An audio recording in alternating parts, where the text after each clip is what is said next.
What's going on, fellow A+ers? It's your boy, Adam Perez. Welcome to a brand new video for us today, streaming live for you guys. Let's talk movies, baby. That's right. We hopefully will be doing this on a weekly basis for you guys, as we're going to be highlighting brand new movies that have, in fact, released out in theaters, maybe even on streaming services, and talking about them here with you guys. This probably will be spoiler warning. Maybe I should put a spoiler warning up here for you guys as we talk about individual movies that we wind up seeing here this week. Hopefully this will be an every Monday evening thing for you guys.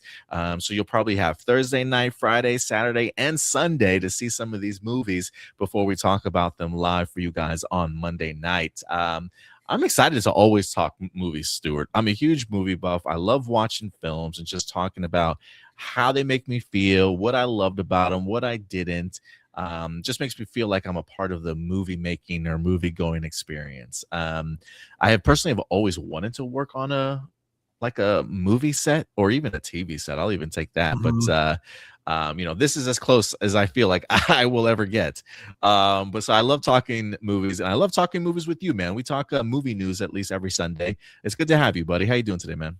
I'm doing good. It's like really funny because we've talked about a lot of movies before in the past on our podcast, and then we also have done movie reviews in the past. But I really hope, like you said, this becomes a weekly thing, because I would love to just rather than it being very specific movies, because I feel like it's always kind of like we're landing on the bigger movies, the ones that like kind of relate more to the stuff that we talk about in terms of pop culture. But it would be kind of cool to like just make this a weekly thing and like be able to explore movies outside of our usual topics. And I think the movies that we got selected today, even though I only saw one out of the three of them, I think they're kind of the perfect films for this exact kind of format for us to like kind of be able to like branch off. Yeah, no, I absolutely agree with you. We don't have a cool name for our weekly show yet. We're just talking movies with you guys. Maybe it'll become a thing in a matter of time. But not every week we'll talk about three movies. Maybe one week it's just one movie that's really out and current. Maybe it's two. Who certainly knows? But with Stewart, with you working at the movie theater, Stewart, it's almost like, bro, we got to talk movies with as much, with you working at the theater all the time. Yeah, definitely.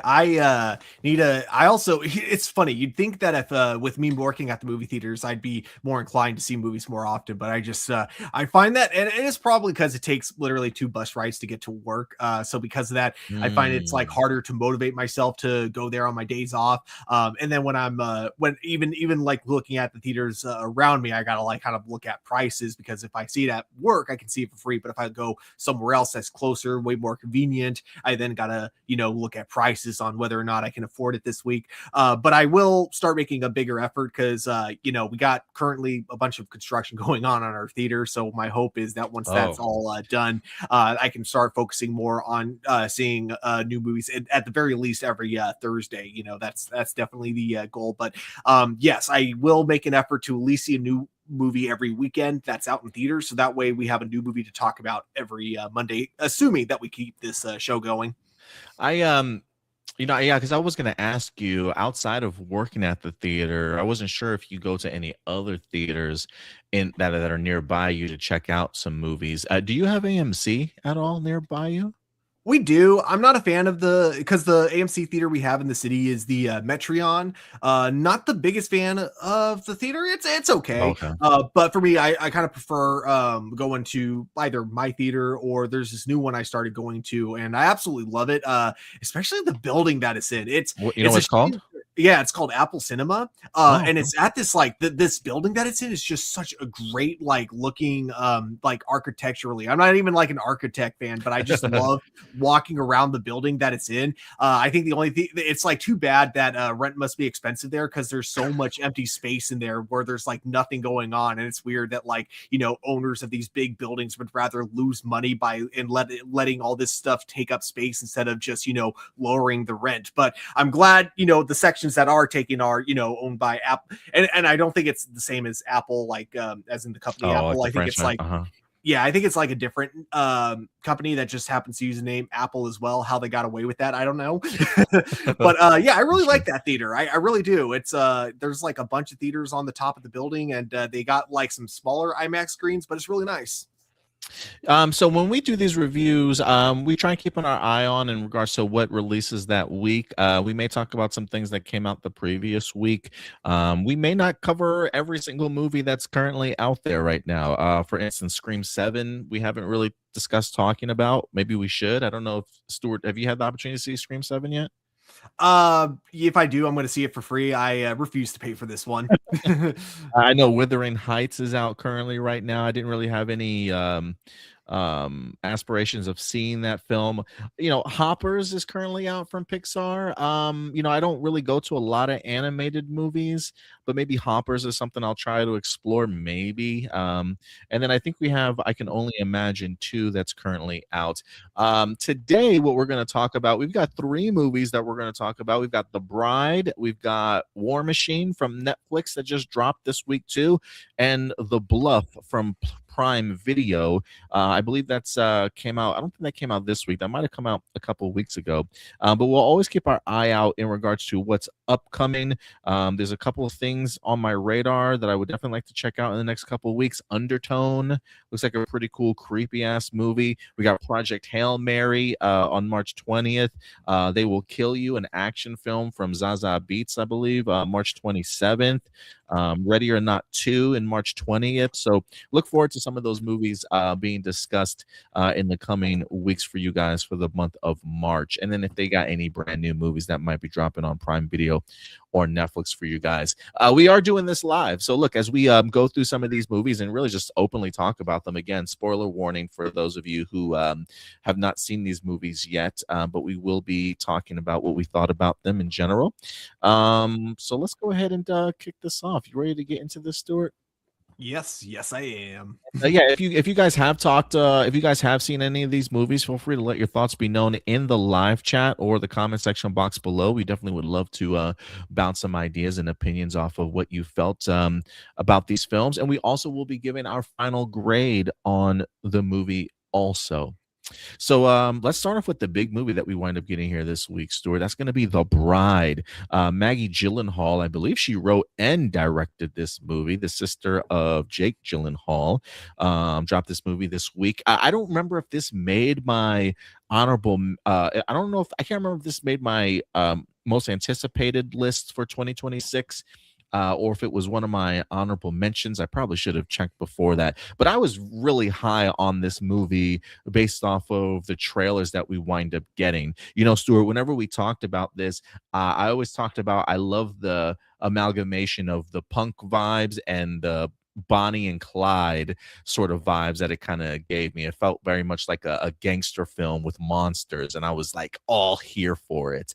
So the movie dropped this weekend. If you guys have had the opportunity to see it, please let us know your thoughts in the live chat or the comment section box below. But let's go ahead and talk about this one, Stuart, because to be frank with you, I was feeling some type of way about this movie after I watched it. There are elements to this movie that I found myself enjoying, but other elements had me kind of scratching my head, trying to figure out if this movie knew what it wanted to be.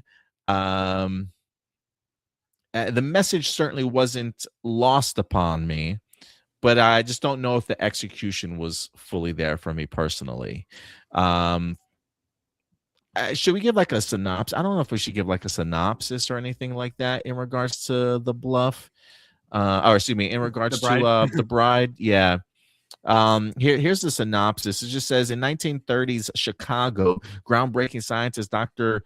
Euphoronius brings a murdered young woman back to life to become the companion for Frankenstein's monster. What happens next is beyond what either of them could have ever imagined. That's the synopsis for the film itself. Let's talk about it, man. How did you like this movie, Stuart, overall? I'd say overall, man, because like you, there were a lot of elements I really liked about this movie. And I think this movie, it being a Frankenstein movie, is kind of in itself a perfect metaphor for my thoughts about this film. Because much like Christian Bale's design as Frankenstein, it's a bunch of really cool pieces, like all stitched together. But unfortunately, it's stitched together really poorly. And theoretically, I think a lot of these things could have flowed together extremely well. And I don't know if it was specifically the editing that didn't work for it, that didn't work for me when it it came to like how it was all like kind of clumped together. But like I just didn't think that like I almost feel like there was just too much going on in terms of everything that they wanted to going for this movie. And the thing is, I felt this so early on in the movie, which I didn't expect. Bro. Like the very beginning of the Very movie, beginning. you know, I was on the one hand, I'm like, oh, this is kind of a cool homage to The Bride of Frankenstein. We got Mary Shelley seemingly narrating the movie, or at least starting the movie out to tell us, oh, hey, the story's not over. Very similar to how The Bride of Frankenstein from the 1930s started. But then they include it into the plot. It literally drives the plot forward. This weird aspect that you have, but that also that weird aspect that we have driving the plot forward never gets expanded on. That's it. Like we're introduced to this weird, like kind of cosmic element of Mary Shelley from our world. Suddenly her spirit enters her book, takes over a woman that just happens to exist in her world that she wrote like in Frankenstein. And then that's where the story kind of starts. And that element is still driving the plot forward. It's like, and maybe Mary Shelley's like, this was actually a question I asked myself. I think we have the same question. Yeah. Is Mary Shelley like meant to be like a metaphor for like multiple personalities, or is it like supposed to be like our main character finally like snapping? Either way, it's just not explored as much as I would have liked. And I wouldn't be bothered by it if it was only in the beginning and then nowhere else in the movie. But it's literally, like I've been saying, driving the plot forward. So that was just something I thought was so bizarre. And that was just 5 minutes into the movie. Yeah, I got to tell you, I completely agree with you in that sense that when the first 5 minutes of this movie, and this is like the earliest twist to a movie that I feel like I've ever seen.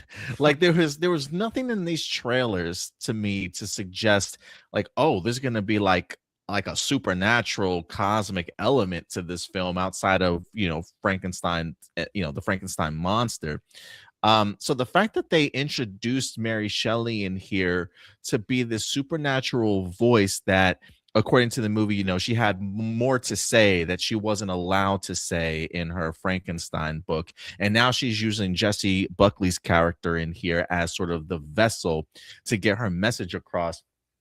I was just thinking to myself, like, the entire time while I'm watching this movie, while it's cool from, I think, like a performative standpoint, like Jessie Buckley going back and forth between the two, I absolutely loved. There are times when it's just a little bit too much for me, though, at the same time, when I'm just like, what is Mary Shelley trying to talk about? Like, what is she saying? She's just going off the rails half the time.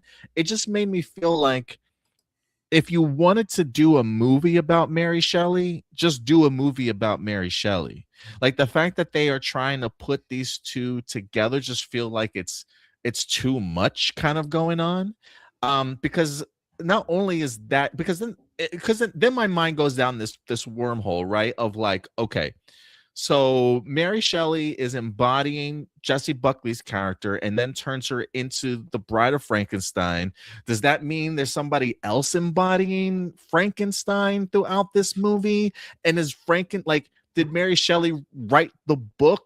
Like, is Frankenstein's book a biography about this man?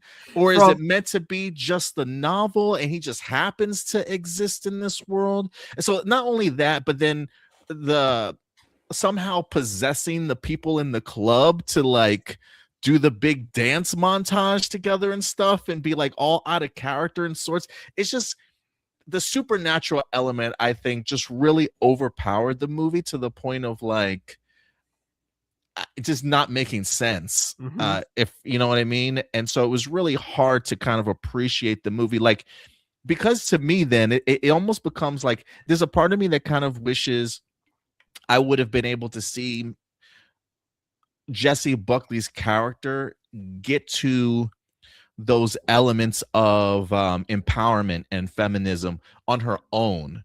Whereas in this, it feels like it's not only forced on her, but like not to say that people don't need guiding hands to get to understand like how, because clearly Jessie Buckley's character felt that type of way. But to me, I think from a character perspective, it would have been better if she actually took that journey on her own to discover that without somebody kind of constantly in her head or her ear to push her to those things, if that makes sense. 100%.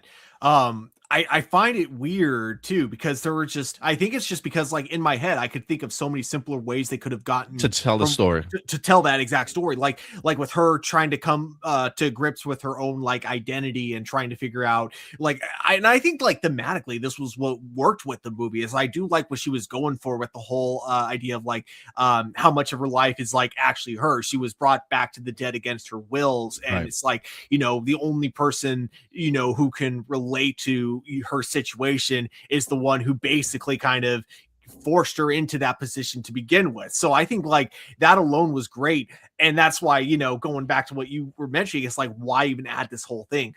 And like you talked about the dancing, and it's like, that was such a cool scene. I love a But good how, dance montage yeah, too. I do. exactly. But how we got to that is just like, this was something that never gets established before in the movie and never gets established afterwards, is the fact that like suddenly, it's almost like the two of them are controlling the world and turning That's this what it feels world like. into kind of like a musical, in the sense of, characters are dancing, and it's just natural for them to dance in a way that just you would only see in movies, I guess. Best way to describe it. I don't know if there's like a term for that, but when characters like in musicals, when they sing and dance, but diegetically they're not actually singing and dancing. That's what it was like. They suddenly turned the movie into, Oh, I see what you but mean. they're actually singing and dancing. So I couldn't even tell. Like I thought it was going to be one of those scenes that breaks, and then suddenly we see it all is happening in Frankenstein's mind, but that it never does that. Mhm. So it was just Yeah, such it's a all set in weird. the real world. Yeah.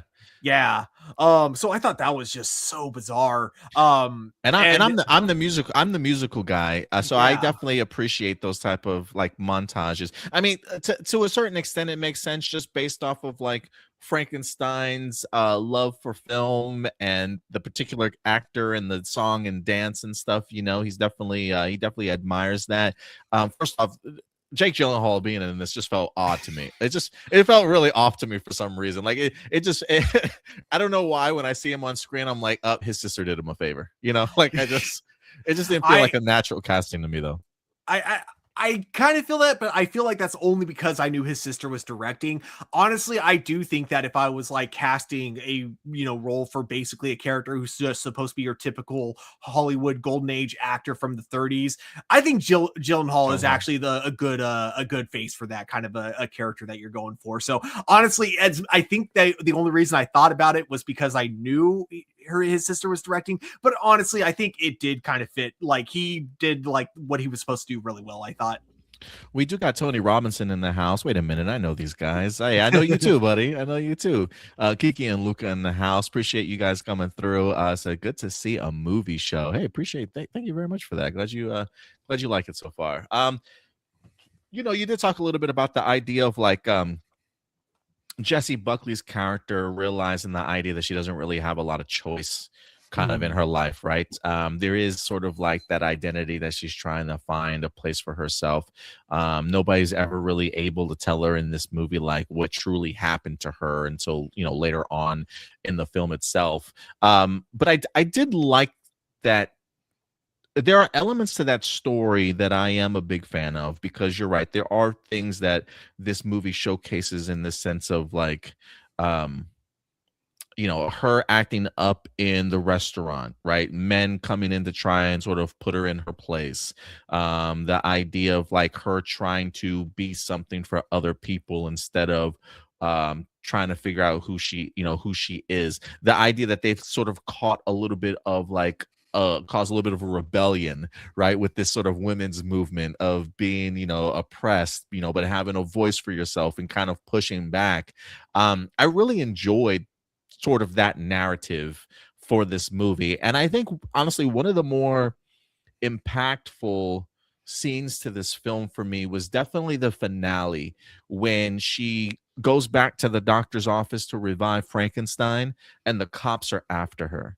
Mhm. And the fact that we had what looked like the captain, the sheriff, like the whole brigade literally come into this room to shoot this woman down. And like and like people shooting her, and then more cops flooding into the room at the same time to get their licks in, right?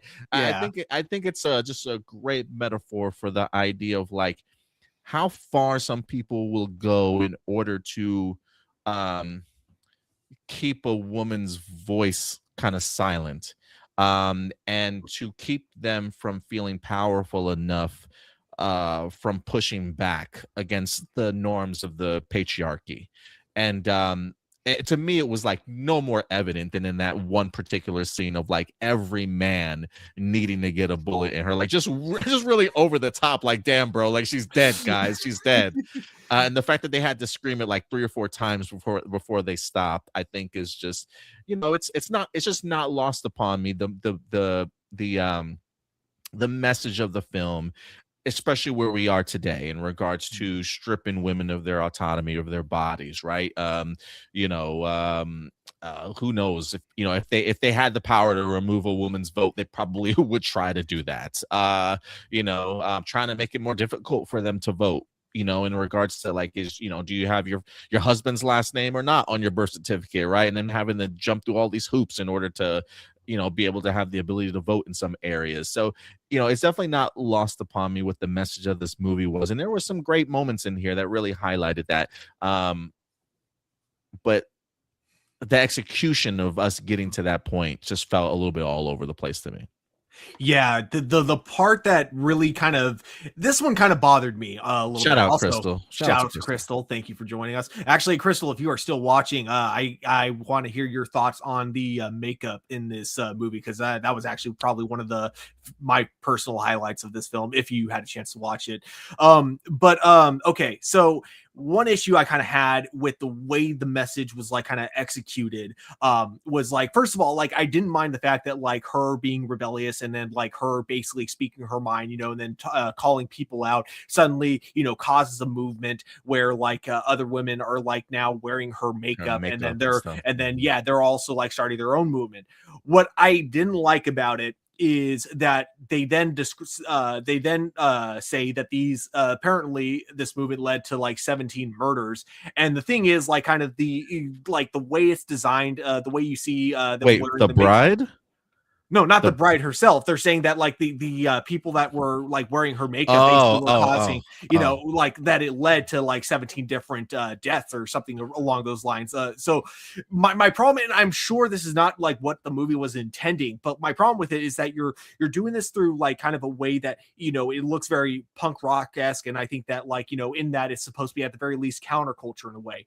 And I think that when you're showing these women, kind of like, standing up for themselves, marching for feminism in a very kind of punk rock-esque way, or at the very least a very counterculture-esque way, and then you're saying that it led to 17 different murders, it almost feels like the message is feminism and counterculture is violence. Like this almost felt like the punchline you would see from a misogynistic male comedian, and it was just something about the way it was executed just didn't sit right with me. I'm trying to remember that. Who said there were 17 murders? And it was one of the two detectives. Like they were talking about, because did the women kill the men, or did the men kill the women for being outspoken? Did they clarify that?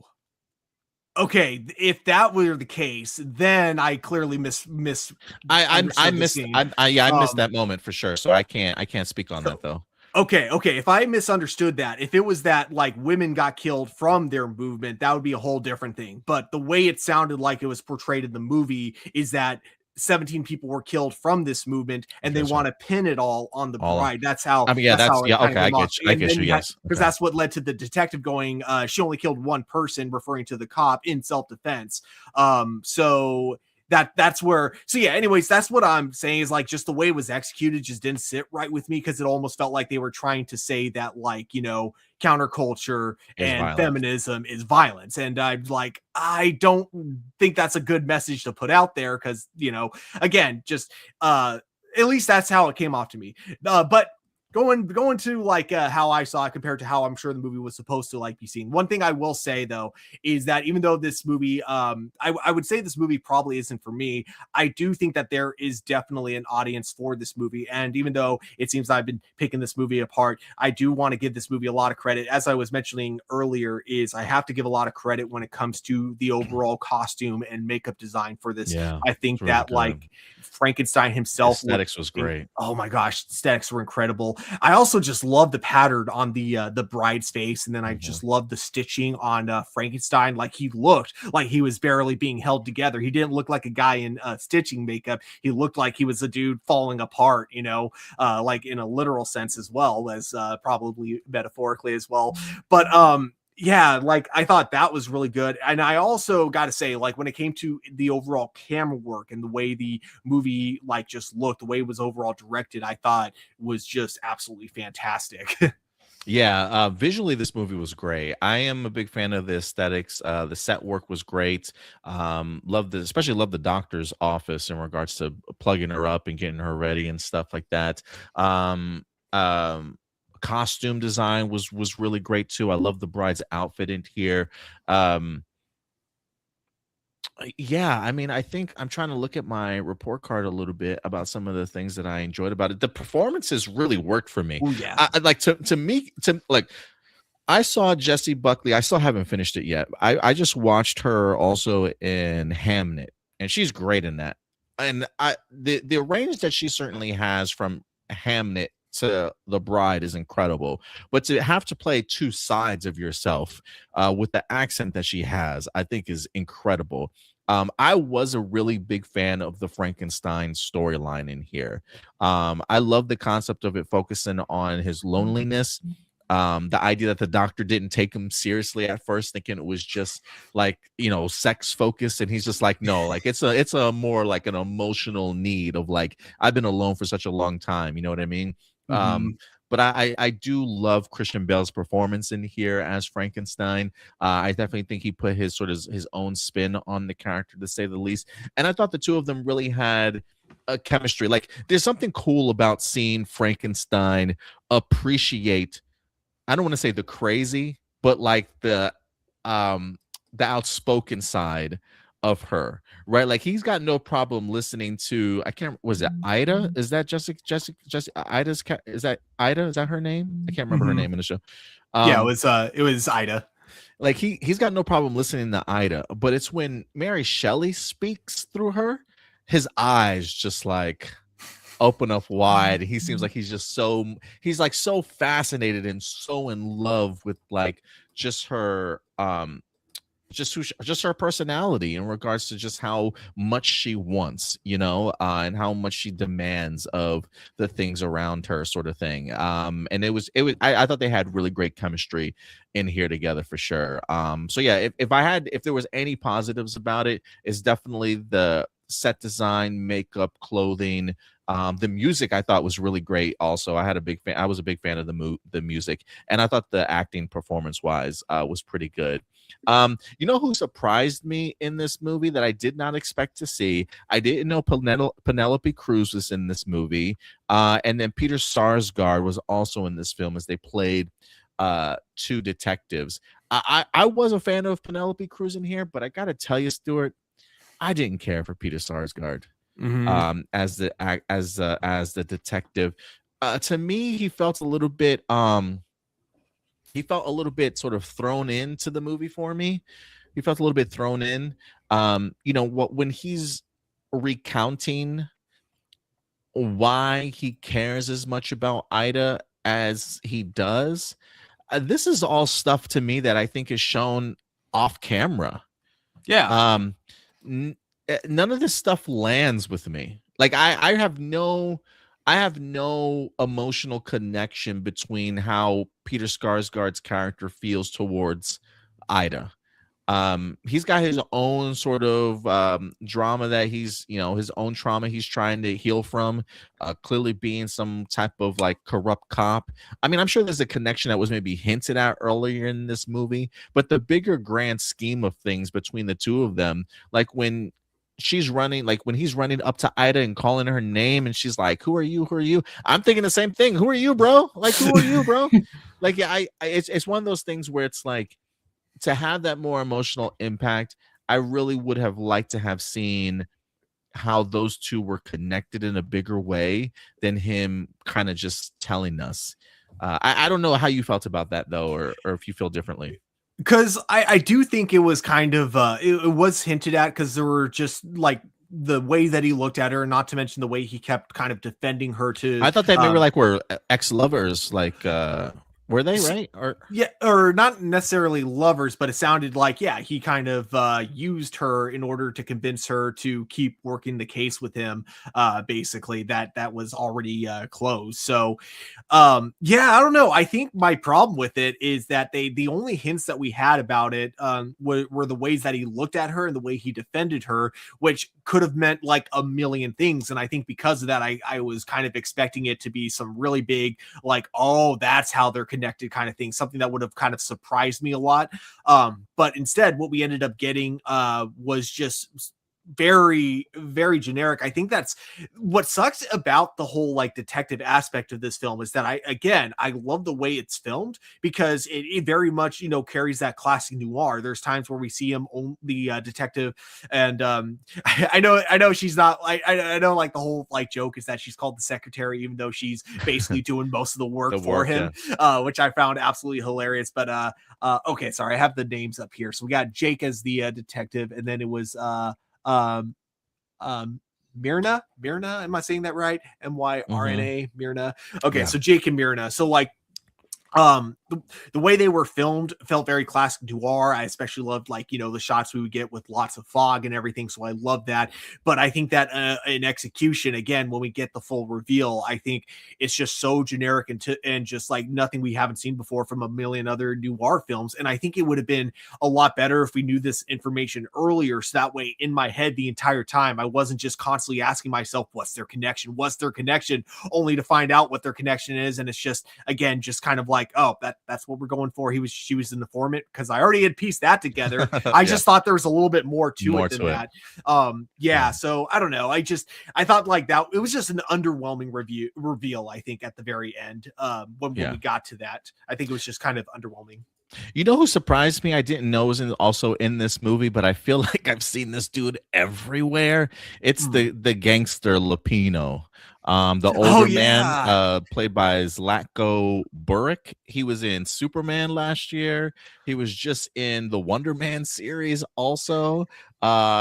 It seems like he plays, I don't want to say he plays the same character over and over, but he's just got that facial expression that is just like so perfect. And so I'm actually becoming a really big fan of his. He feels like he's going to be one of those actors that maybe never have like, well, I don't know what his career has been like, but I feel like you're going to see him in a lot of things and be like, I know that guy, you know, like he's just going to pop up randomly in everything you watch now. I'm sure he'll be in the next James Bond as the next villain. Yeah, perfect. If I had to grade this movie, again, man, I was so looking forward to this movie. I think you could have just achieved a lot more had we not done the whole supernatural element and aspect of things, and just been more of a natural growth of the Jesse Buckley character. Maybe embrace a little bit more of the gangster side of things also. Yeah, it within the first 5 minutes, I'm like, whoa, what is happening? What am I getting myself into? I don't feel like it was a bait and switch, but the trailers definitely did not reveal everything to you. That's for sure. If I had to grade it, I did fill out my my card here. Can I get us on the side a little bit? Yeah, if I can get us on the side a little bit. I ended up giving this movie a C+. The music and the soundtrack to me was fantastic. Like you, I was a really big fan of the directing style, the cinematography in here I thought was really beautiful, and the acting performances really nailed it for me. The ability of Jesse Buckley to go back and forth between characters, and how Christian Bale really nailed his Frankenstein role really worked for me. It's really the writing that I think pulls it down a little bit. And while I enjoy the aesthetics and I love the set designs and stuff, I don't know how many VFX shots there were actually in this particular movie itself. But it was just it was okay for me in the most part. But it unfortunately lands at a C plus for me. I don't know if that's too gracious on my part or not, Stuart, or how you felt about it. What do you know what you ended up? Well, I don't know if you know what the grade was, but you want to Yeah. tell me what your categories were? So yeah, for me, the acting, I gave it an I rounded everything out down to a 0. So I'm just letting you know that. So acting, Hold I on one gave. second. I want to. Oh, you want? Oh, I already Okay, go got it. ahead. Like, Sorry, I already got the overall score too. Okay, for acting, what did you get? Oh, so I gave it an 80 for acting because I do think both performances were absolutely incredible. I did not expect actually, Jessica Buckley to kind of outshine Christian Bale there, but she Yeah, definitely did. She, like her two roles that she was playing, she does such an incredible job at both of them, especially whenever she's like Mary Shelley. Even though like at some point I gotta watch this movie. Even though this isn't going to be the highest grade I would give a movie, I do want to watch it again with subtitles because I feel like she's saying so many things so all at many once that things. there's like so much that I'm missing, and I'm like, I Yeah, need to go bro. back and like actually like be able to hear everything that she's saying because Yeah, just bro. great written dialogue for her. I also will give credit to. So editing, I'm going to give a 70 only because that there were times where I just was a bit confused by the way things were presented. So not the best, but I didn't think it was the worst. I've definitely seen movies with way worse editing. The directing is definitely the other big highlight of this movie. So that's going to definitely be an 80% for me. I think, in terms of like how things were framed, how shots were done, and then just the overall aesthetic, as we've been talking about with this movie, all excellent. Writing is the lowest, and that sucks to say because Yeah, again, there are a lot of creative aspects about this. I yeah. appreciate the themes that she is going for, and I know this movie is going to connect to other people in a very strong way, and I will love to like hear what other people have to say about this movie. But unfortunately for me, I gave it a 50%. This was Oof. just, it was just not stitched together Brutal. well. Again, I'm going Brutal. with the Frankenstein metaphor. This, so many great pieces stitched together just so poorly, unfortunately. Sound and music, I'm going to be honest, it didn't stick out to me as much, but No. I didn't think No. it was bad, which is why, it still gets a passing grade 70. It just didn't like stand out to me. There was nothing apart from the dance number, nothing really stuck with me like after in terms of its sound or music. And then Okay. finally, of course, you knew this was going to be a high score. VFX and animation, although not really much animation. I don't think there were any. I mean, I'm sure there was some I'm CG sure there was enhancements, some. but like Yeah. nothing noticeable. But regardless, in terms of just like effects, though, in terms of like makeup and just practical effects, 80, definitely an 80% for me there. And so the total, dividing that by 6, we got a 71% of a movie, which I believe that's a C minus. Yeah, that'd be a C minus for you. What did I Yeah. give it? A C plus, I think. Yeah, so Yeah. we're almost there. Let me average these out. What did you say you gave for the last category? Oh, for effects, I gave that. Oh yeah, so An VFX and 8, animation, right? 80. Yep, gave that one an 80. Okay, give me a second here. I'm gonna do some uh 7.5. What did I also gave it an 8? It's another 16. I'm sorry, I'm trying to do math real quick here. 6, that's 11. Okay. What was the other one? I can't see. Oh man, I really like the sound, I guess. I didn't realize I gave it a It's 10. like, yeah, you gave that one a 10. I did give that one a 10. Yeah, I probably should have put some of those points towards uh the um the VFX work, honestly. 7.5. Okay, give me one moment here. So it's 14.5, and then you had 8 plus 7.5. That's 15.5. Okay, let me add up our scores here is a 16 plus 14.5 plus 16 plus 11 plus 17 plus 15.5 equals divided by 6. Oh, wait, how did I do that last time? Well, How I did I mean, do that last you time? would add them. You would add them Oh, both. and then I got to divide them. Yeah. Yeah. I don't know why I'm, so that would give us an 8.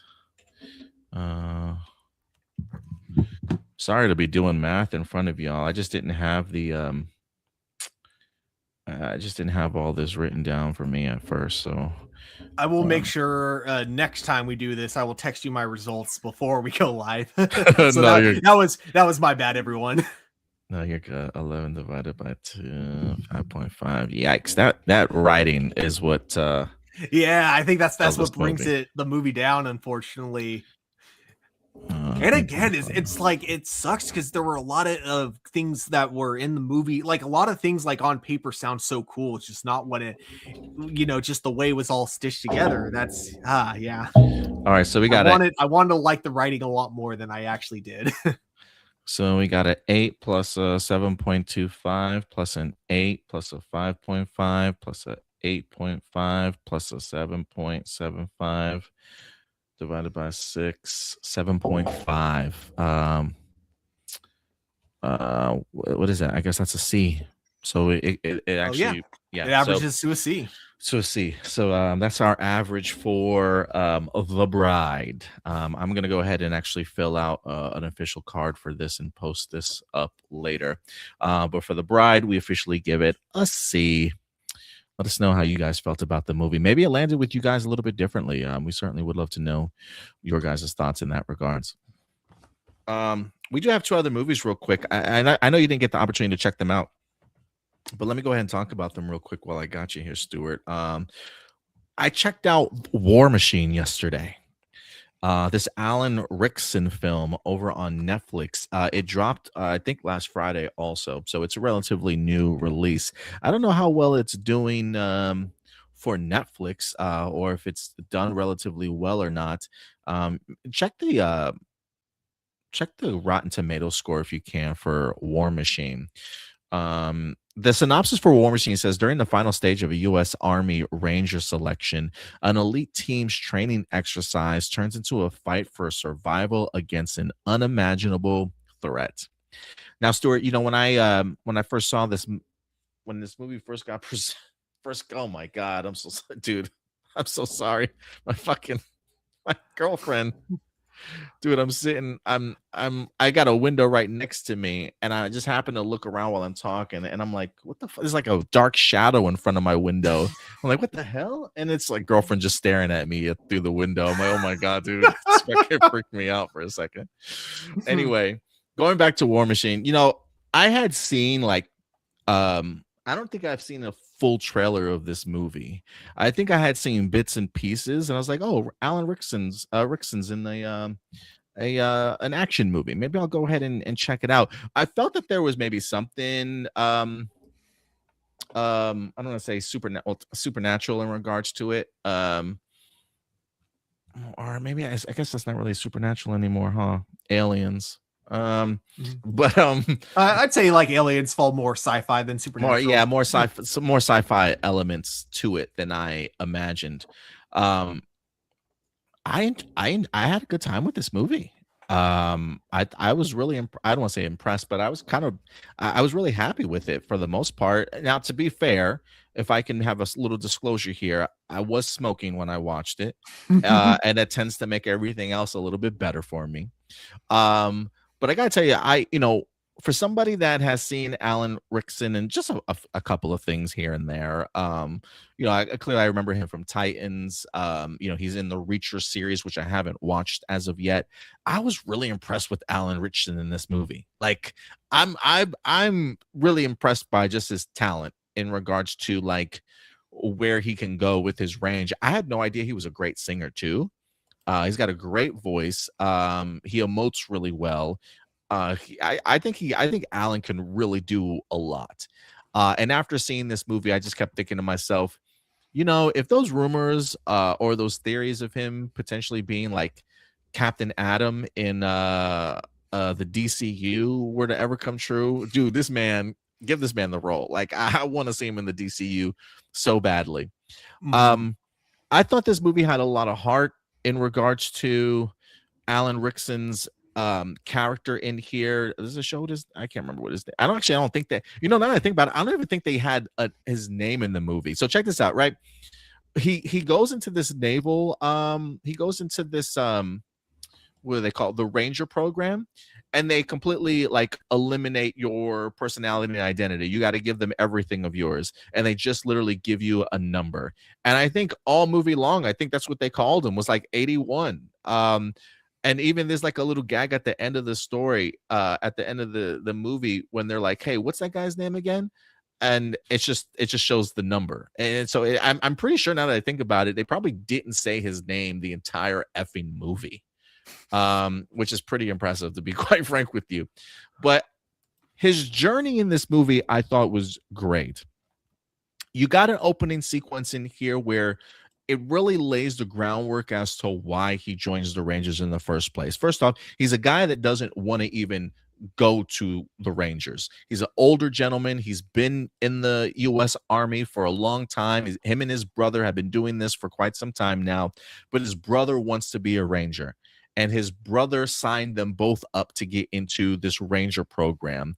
But Alan's character is very reluctant because he's older now, right? He's like, God, he's like, dude, I promised that to you when we were like in our 20s, bro. Like when we were 18 years old, and you still want to, you still want me to do that with you. And so he's begging his brother to go ahead and join the Rangers with him. But as they're out and about, because they're in like Afghanistan or they're overseas, doing their army thing, their squad gets hit. And Alan is the only one that winds up surviving. His brother dies, his whole squad dies, and it leaves Homeboy with like PTSD out the ass in this movie, okay? But he doesn't know what to do with himself. So he joins the Rangers. And this is where his story kind of picks up and certainly takes place. And his motivations for going, I thought, was great. Alan Rickson's performance in regards to holding in sort of like the trauma that's in his head really, really worked for me.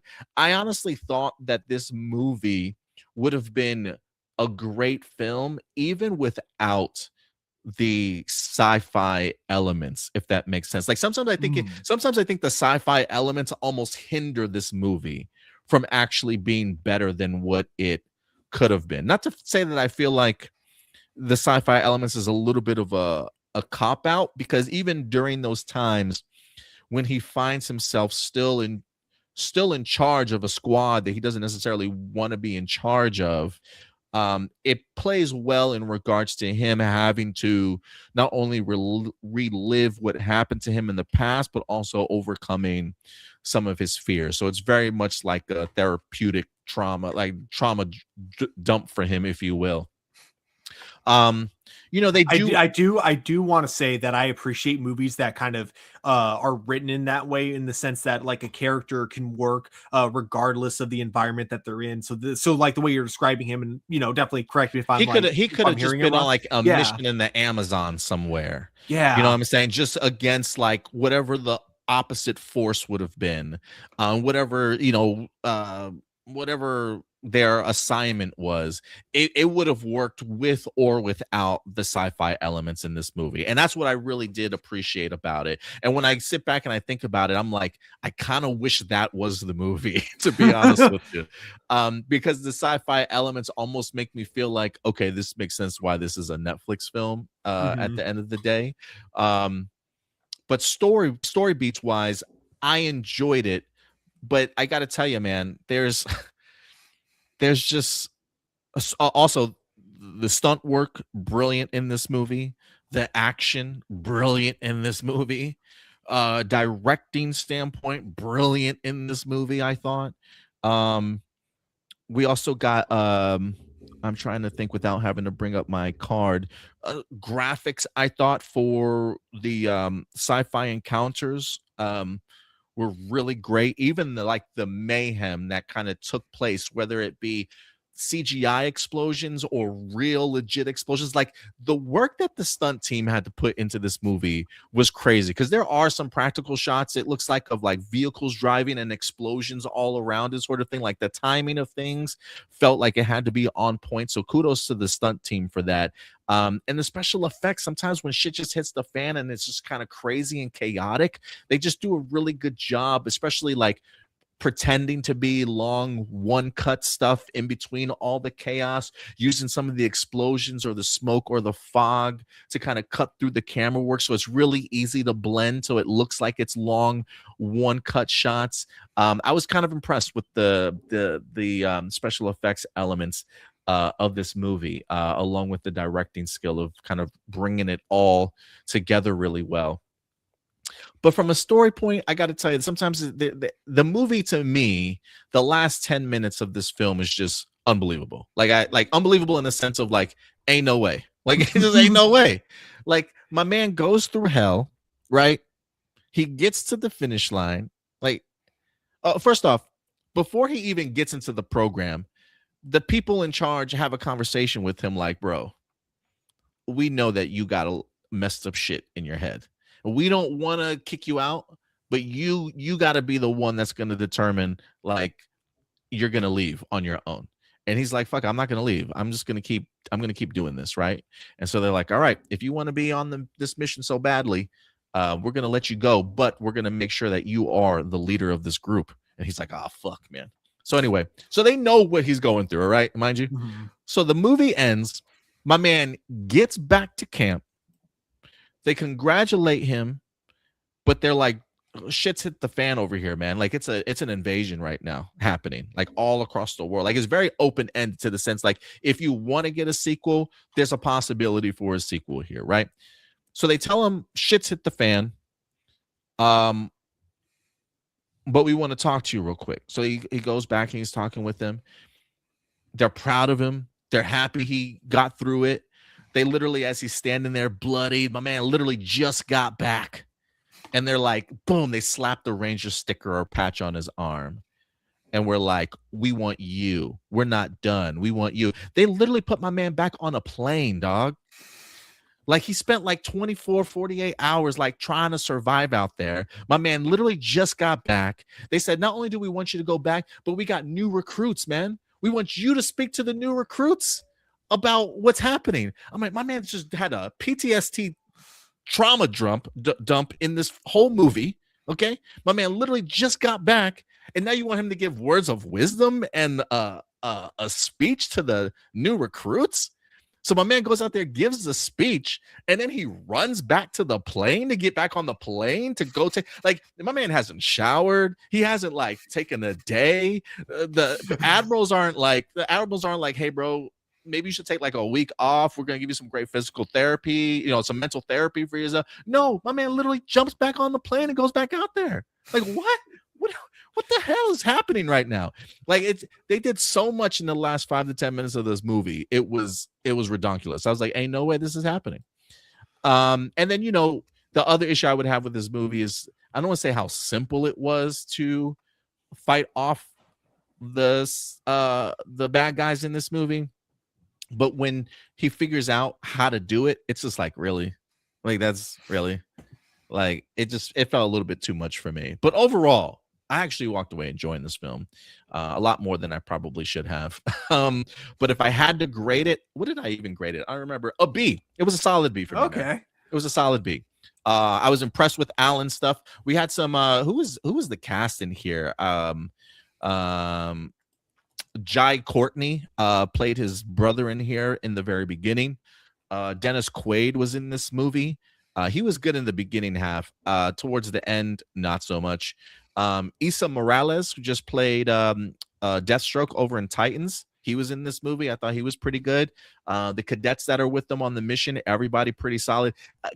Keenan Lonsdale, aka Wally West the Flash, is in this movie, surprisingly. Ooh. Believe it or not. Yes, you Flash fans out there, Keenan Lonsdale is in this movie. He's not playing Wally West, unfortunately, but it was just, I didn't really care for his performance, if I could be honest with you. I'm just like, yeah, he's a CW guy. That kind of makes sense. But at the end of the day, it was just really nice to kind of see him in here. But Alan, in regards to just the emotional journey that he's on in here and how he balances it out and tries to get to the end, I was really impressed with what he's able to do. So acting was pretty solid. Editing, directing really worked for me. The low end is 7.5 for the writing, just because I do think it could have been better. I think maybe honestly the sci-fi elements kind of took a little bit away from me, and the rushing of the script in the final act was a little bit too much. But sound was on point, and the VFX work in here combined with the directing and editing, just godly. I was really impressed with it. So yeah, I wound up giving this movie a B. I think it was like a 80. It might have come to like an 85 for me. I think exactly. So, fun fact about the writers of this film. So one of them was Patrick Hughes, who mostly has written shorts, but he's mostly directed big films. He was also the director of War Machine as well, so he wrote and direct. He was one of the writers and the director, but he did movies like Expendable, Hitman's Bodyguard, or specifically he did the Expendables 3, and then Hitman's Bodyguard and Hitman's Wife's Bodyguard. But then the other writer for this movie, I thought this was kind of interesting, James Beaufort, aka the Red Operation Overdrive Ranger, which is why I thought it was so funny when you mentioned that they were they were called Rangers in this. He's also in this movie. He was number 23. He's like one of the oh yeah, I see him now. Yeah, I pulled the cast list down. I see him. Okay, cool. That's pretty cool. Yeah, at the end they have numbers. So like at the end, they're signing off. They get into the helicopter and the guy's on the comms and he's just like, so and so's here, so and so's here, so and so's here. Who's this guy? And it's Alan's character, and they look and you see him, and it's just his badge number 81 there. Look, I'm gonna be honest. I would not mind a sequel to this. I honestly would not mind a sequel to this. The sci-fi elements are very much sort of hinted at and dropped at, so that when things do hit the fan, it's like, they did kind of mention this in the beginning. How it kind of all plays itself out, and how these Rangers even get into the situation kind of in the first place. I don't believe it got a massively high score on Rotten Tomatoes. Did you find out what the Rotten Tomatoes score was for War Machine? So critic wise, it was 69%. Nice. And then audience wise, it was 72%. 72%. So I'm a little bit higher in them in regards to 85. I feel like I tend to be a little bit more gracious with my scores at times. But yeah, overall I enjoy this. I was just looking at some of my other when I do these report cards, after I grade them, I look back at my other report cards and see like what other movies that I have in this range. And for the most part, when I look at these films, I'm just like, yeah, I enjoyed that movie better, or I didn't enjoy that movie better. So to me, it fits with how I've kind of graded my other movies before. But I think people would enjoy it. It's just, don't take it too seriously. Just sit back, relax, enjoy the story for what it is, and the great special effects and action. And I think you'll be impressed. I think one thing I love, what's it, Reacher? I think that's on Amazon. It makes me want to see Reacher a little bit more, because I hear really good things about it. It's such a great show. I mean, I think, I've only seen season 1, so I haven't watched past that. But one thing that I love about it is that this guy is freaking huge, but there's not a single person he beats up that doesn't deserve it. And I think the funniest thing too is that despite his height, you get these people that are like half his size that'll try to pick a fight with him. And every time I'm just like, how do you think this is going to end? And of course, it's just a really satisfying show. I don't know. Alan Richardson is just that guy who just, like, depending on what he's in, I just love seeing him beat people up, because again, looking at Reacher specifically, I do not want to speak for its entire IMDb because I haven't seen every movie he's in. But speaking with that specifically, yeah, I love it when he beats up people that deserve it. It's just fun to watch. Yeah, I mean, my man aces all the tests in this Ranger course, by the way. I mean, you look at him, I mean, he's just effing huge, okay? He's a huge dude. And I'm just thinking to myself, like, before they start their training, like, man, I think, his physical trauma or his mental trauma is just going to take a toll on him. No, my man is focused. My man is focused the entire way through, maybe a little bit too focused at times. But if you ever check out the movie, you'll see what I mean. But I had fun with it. I had a good time with it. You know what? I'm convinced. I don't know if it'll be tonight, but I am definitely going to watch this movie. In fact, okay, so anytime, like, anytime one of us sees a movie that the other one hasn't seen, I think that should be another thing in the show. It's is the other person going to watch this movie? Is the other person going to be convinced to see this movie? So in this particular case, haven't seen this movie, but you've convinced me to give it a watch. Yeah, I mean, I will say again, the stunt work in here is great. I did watch a behind the scenes for War Machine 2 and the how much Alan and the team really kind of pushed themselves to do some amazing stunts in this movie. It was actually pretty dope. The sound effects and stuff of like when the enemy is coming it's really chilling. Like you feel the stakes, like you feel feel like things are heightened when things don't necessarily go right for them. Again, I tend to be a little bit gracious with my grading, so in reality this might be like a B- to you or a C+ to you, Stewart, for all I know. I don't know if that's good enough for you to check out, but I would be curious to know what you think about it if you ever have the opportunity to check it out. Yeah, even Kiki and Luke is like, those are high scores. Look, I felt really good about this one though. I felt really good about this one. Well, as you said, you were in the right mindset. That's all it takes sometimes, man. That's all it takes. Shout out to So Karoma. Hi, don't cool smoke. I'll light one up for you. Why not? No, I'm just kidding. I don't think that's the message you were going for, but thank you anyway. And then last but not least, the last movie. This probably won't take too much of my time here, but The Bluff, Prime Video's brand new movie here. Can you look up who directed this? Who directed this, Stuart, along with the Rotten Tomatoes score on this one? It was, oh shoot, I just had it. Oh, there it is. So it was directed by Frank E. Flowers, and then it was written by Joe Ballarini, and then Frankie Flowers as well. Okay. Sorry if I'm butchering that last name for Joe. I'll look up the IMDb real quick. I know it was rotten from the critic score. I can't remember what the audience score was. I felt like it was relatively low. But for those of you who are not, actually, it's kind of similar to War Machine in that critic and audiences are pretty close. It's 59 critic and then 62 audience. Wow, 62 audience. Wow. Okay. Damn, I feel bad for my score now. Look, for those of you who are not familiar with The Bluff, the synopsis reads: a Caribbean woman gets her secret past revealed when her island is invaded by vicious buccaneers. And again, this will be a spoiler warning for you guys as I talk a little bit about this movie. But this is on Prime Video if you want to go ahead and check it out. The two main stars in here, Priyanka Chopra, who plays Ursula, along with Carl Urban, who plays Captain Francisco in this movie. We also have Tamora Morrison is in this movie, Jango Fett and Boba Fett himself, which I really enjoyed him in this role, man. I thought he knocked it out of the park as Lee. And somebody that I ever since I saw him in The Rings of Power, we've got Ismael Cruz Cordova. He plays a guy by the name of Theodore. He is, in fact, the love of Ursula's life. I believe that they're married in here. But Ismael, for those of you who don't know, he plays one of the elves, the main elf in the Ring of Power. The bow and arrow guy. I can't remember what else I've seen him in. He's also been on, don't ask me how I know he's been on Sesame Street. It's just because I have a young kid, but he pops up on Sesame Street a couple times too. But I feel like ever since I've seen him everywhere. But it's really Priyanka Chopra and Carl Urban as our two main characters in here. There are elements to this movie that I was a fan of. And I will say, I think Priyanka Chopra as in this role, I thought she was brilliant in this movie. I really did. It's again, this will be spoiler free, so I am going to talk about it openly. It's the idea that she used to be a former pirate herself. Her and Carl Urban's character have a past with each other that winds up emerging in here. Carl Urban's character, Captain Francisco, winds up capturing her husband.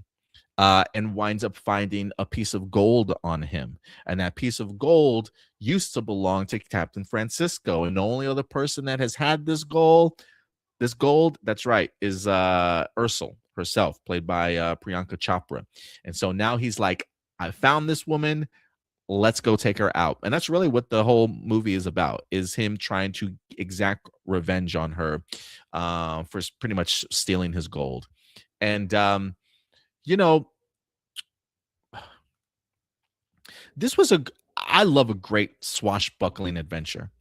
I thought this movie was a great reminder to me that like pirates are gonna pirate. Like there's no good aspect about pirating. Like if you were a pirate, you did some gnarly shit. You know what I mean? And you just can't trust one another. And it feels like both of these characters definitely have some black stains on their ledger for sure. Um, and so it is odd to where it's like you want to root for Ursel's character, but at the same time, it's just kind of like, well, you did steal the man's motherfucking gold. You know what I'm saying? Like you did take his gold from him. And I can understand his motivations for wanting to get that back. But there is a backstory to her in regards to how these two met.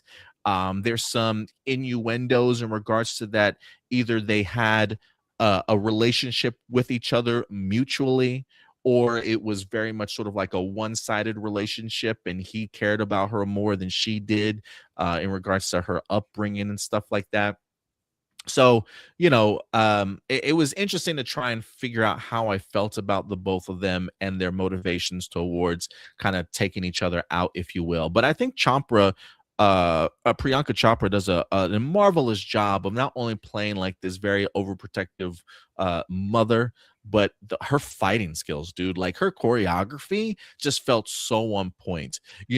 Some people might look at this movie and be like, "Oh, she's a Mary Sue, dude. She's a Mary Sue." Like I don't see it that way. Like she does this really great job in the movie where she pretends that she's not who she is, and she has to pretend to be very vulnerable and let herself kind of get beat up and stuff before she finally kind of reveals like she's really this kind of badass. But there's a part that I think like because the fact that they showed her vulnerable, I think kind of adds to the idea a little bit too of like, yeah, she's not as perfect as you think, right? Like even some of the action sequences, even though the choreography is great and she kicks ass in these battles, she does certainly get hurt and does get her ass kicked from time to time. But it's bloody, it's violent. It really works for me. There's a really gnarly scene where they finally come on shore. The pirates finally arrive at the island, and seeing them plunder and pillage and take out the main person that's supposed to be like protecting the island is just, it's crazy. But the action was remarkable in here for me, honestly. Action was great. I thought the cinematography from like a directing perspective, like visually it looked good. It looked pretty clean. And some of the performances I think were okay from Carl Urban along with Priyanka Chopra. But I do think this is a cool like pirate swashbuckling adventure. If you're not looking for something super heavy, but you want something that's light that you can digest and just have a decent time with, I think the Bluff is rather decent. So much decently so, I gave it a C plus here. I think this might have been like a 79, 77 or something like that for me. It was just kind of average and below average, if you will, for me, with some highlights that I ended up being a fan of for the most part. But yeah, that's what I ended up giving. It was a C plus. So I'm very far off from what most audiences said. You said they had like a 62. Yeah, audiences 62, critics 59. Yeah, I might want to. I haven't seen this movie in like a week, maybe like 5-6 days, and I just graded it today. I probably would have. I'm kind of curious if I had graded it shortly after I watched the movie when I remembered everything. Had I would I if my grade would have been just a little bit lower here. There's just elements, especially when it comes to the writing for Ursul's story in here, that I felt they never really addressed, that I think would have gone a long way in regards to fleshing out her past a little bit more and her true relationship with the captain. It's very much hinted at and teased at, but never really said out loud. and so it does make me wonder like what type of relationship they truly did have. But at the end of the day, they're both pirates, one of them just trying to change their colors, um and past catching up to them type of thing, you know Mhm. what I mean? Okay, so with her trying to like basically leave her pirating life behind, um, is it and you mentioned like it's kind of like her past coming up to bite her in the ass essentially. So does she, with the gold that she stole from the pirates, kind of use it to start a new life or make amends in some way, or just hide pretty much? Yeah, I think she's pretty much just hiding. She doesn't look like she's Mm. like living the lifestyle, you know what I mean? She's got a cabin out in the woods or in the forest and stuff. The village that is on the island seems like a really small, sort of populated one. It doesn't seem like she's swimming in cash. A lot of the gold that she has is very much hidden. I'm kind of under the impression that her husband wasn't supposed to take the gold in the first place, Oh, but he winds up taking the gold and getting captured, and really like reveals herself. So I think she's more in hiding than she is fully ready to kind of like use that money and that gold for her own purposes, you know. gotcha. She talks about the idea that she felt like she needed to take it because she was owed something, you know, something was owed to her. It's hinted at that she, was brought into this lifestyle sort of as a child, um very much against her will, but it seems like she eventually kind of embraced it. Whether that's she embraced it in order to survive and kind of get by. Um, I don't know what the age difference between her and the captain certainly is, or if this is something like as she got older, she met a different captain. Like it's just things between their relationship that are hinted at that aren't fully discussed and open that just makes you as a viewer ask yourself, like trying to fill in that narrative. And I wish from a writing perspective they had really done all of that for done a lot of that, a lot more of that work for me. Yeah. All right, um I don't think I'm quite convinced to see this one like it yeah, was with probably not. War Machine, but I guess like yeah, if I am ever looking for something to watch, and yeah, it's not an impossibility, just definitely not on my list. No, I get you. It may not necessarily be for everybody.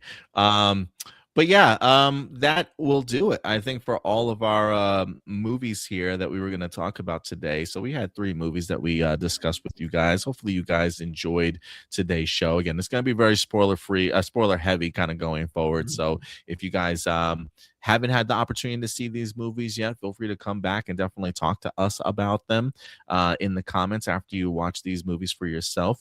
And then maybe going forward, let me look at the schedule and see Yeah, what's what's out on deck. next weekend? Next week, let's see. Let me pull up my AMC's list. See if there's anything while I do that. See if there's any new movie releases on Netflix or maybe Prime Video that might be coming out. Next week is the horror movie Undertone. I definitely want to see that. My girlfriend is like, you can't see it without me. So I'm gonna try I'm gonna try and see if we can check out this film by Monday for you guys. That's really the only one that I'm showing for the March 13th release date. So that might be the only one that we talk about. Maybe there's another one that might pop up on my list. Um, if there's anything else on. Oh, you know what? They are re-releasing TMNT 2 next week. Secret of the Ooze for the 35th Ooh. anniversary. So maybe. Um, you see anything on Prime or Netflix at all? So Mostly we just TV shows. I don't see any oh any wait, here we movies? go. Peaky or sorry, that's not until the 20th. Yeah, no, I don't see any like I'm trying I don't know where would I look for upcoming movie releases for Netflix? Is there like a specific website for that? Website? I don't know. I think there's a What's Up Netflix or What's Up on Netflix or something like that. I'm not quite sure. Hmm. Upcoming movies.